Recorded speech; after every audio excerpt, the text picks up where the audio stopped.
Ke ba sho wayo. Maƙiyin mutum bai da kamata zahiri ko a fuska. Allah kaɗai ya san sa sai kuma kai idan yayo gare ka. Maƙiya na sun dage kaina ya san in kama hauka. Ni ko ina ta yin addu'a Allah sarki ya kare ni dukka.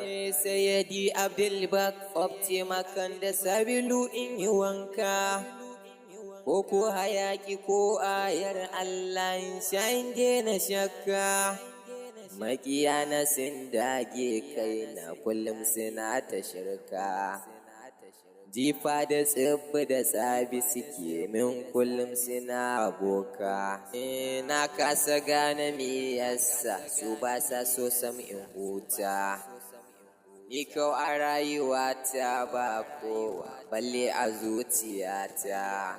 Ballantana in yokinsa ko in masake ta.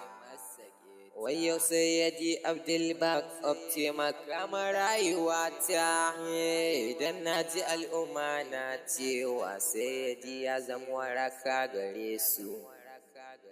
In ban da kai sun ce Sayyadi da yanzu babu ransu. Ko akwai su sun ce min Sayyadi da babu dukiyarsu. In ma akwai komai gunsu sun ce da yanzu babu hankalinsu. Wayo Sayyadi Abdul ya zan samu dafa inda ba su cimma. Sannan ina buƙatar duk jalabin da komai za ya zo min. Wanda za na sha ko in wanka ko addu'a ka yi min. Na ji ana ta faɗin wani littafi gunka wanda ke da komai. Don haka ne Sayyadi tilas in baitinka ka zamgar kuwa gare mu. Sarki ilahu ya sa ka zamto salata warakar mu.